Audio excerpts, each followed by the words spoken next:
How's it going, everyone? I am here with Kelly Cooper, who's running for Congressional District 4. Now, for my viewers and myself here, tell me a little bit about your platform, why you're running, and who you're endorsed by. Sure. Thank you. My name's Kelly Cooper. I am running for Congressional District 4. It's obviously Arizona. I am running as a Marine Corps veteran, a small business owner. I own 3 restaurants, 2 of them in this district. I employ over 100 families. I'm a father and husband. I've been married for 9 years, and I have a 2nd and a 3rd grader in charter school. And the state of our country is why I'm running. We've had plenty of elected officials that have failed at upholding conservative values, or outright leftists that have driven us so far left that I don't recognize the country that we're in today, or the country I expect in the future when my children are out on their own. And so for me, I'm running to try to prevent and defend the America I grew up in, the America that I served for, and the America we should have.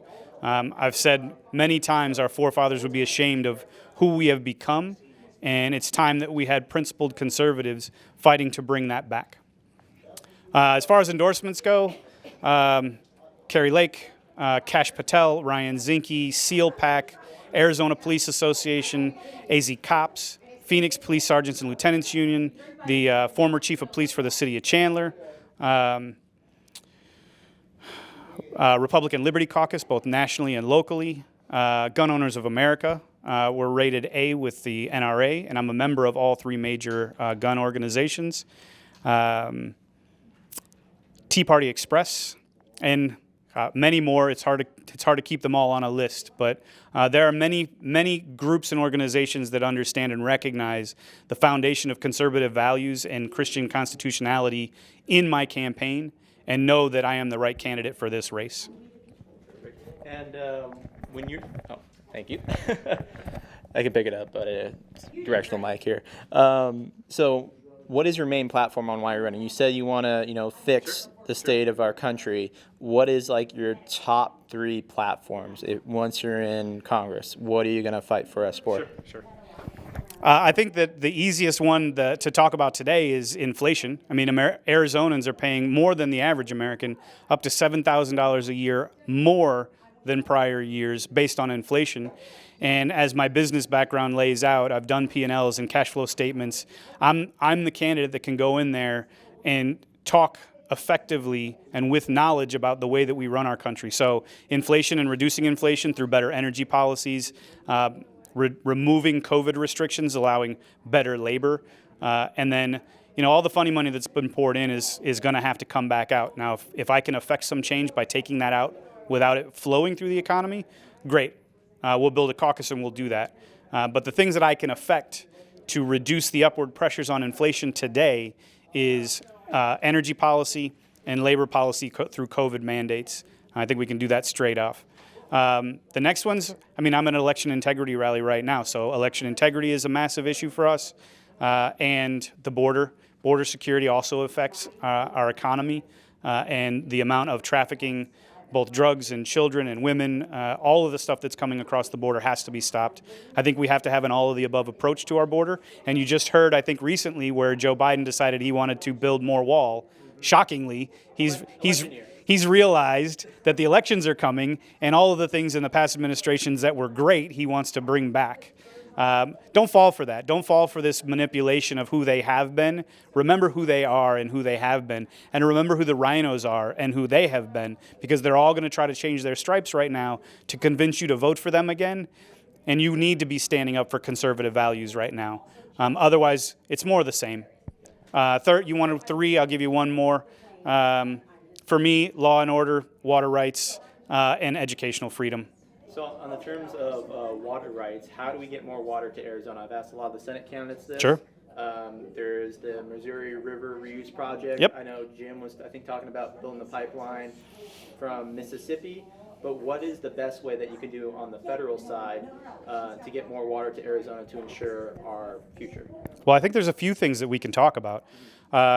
It is a federal issue. It's interstate trade, interstate commerce. So we can go back on these contracts and look at them.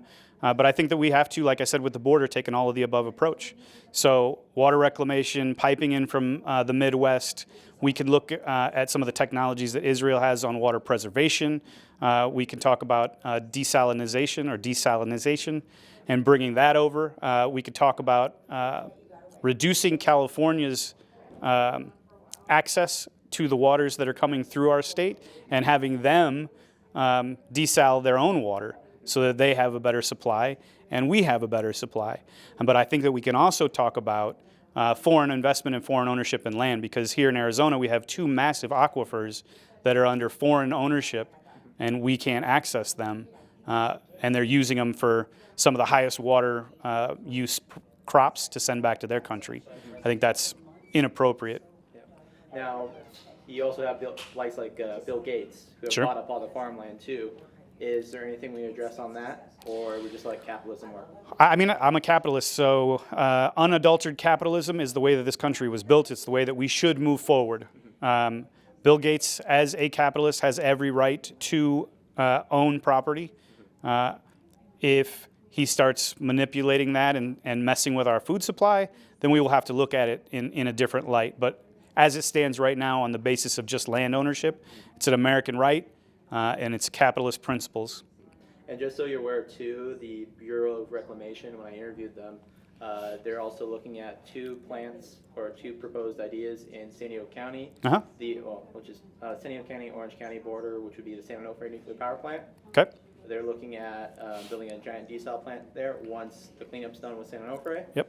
And then they're also looking at doing Tijuana, which I think is a terrible idea because there's always sewage leaks down there. Sure. So, Well, and I think desal is one of the keys, especially with proximity to the ocean on 2 sides. It's a shorter distance than piping in from the Midwest. We can even bring we can have desal plants here and pipe the water in and do the desal, or we can do the desal there and pipe the water over. And there's a lot of different ways that we could look at it, but I don't think we need to be closed-minded, and I don't think that we need to be subject to contracts that were written a long time ago when the water table was at its highest, and the proportions that were divvied out were based on that. When we're in a drought, a historic drought, we need to look at all those things over again. So renegotiate the Southwest Water Compact, essentially. Yep. How do you go about doing that?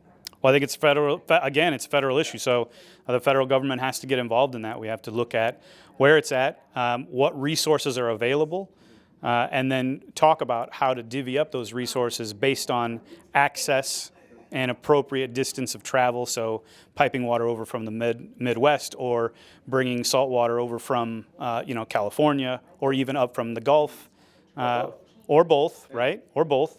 The river projects that run through and how that's divvied up, because California has much easier access to that salt water. Why not have them doing that and reduce their access to some of the river waters that really should be going to our farmland in southern Arizona? Right.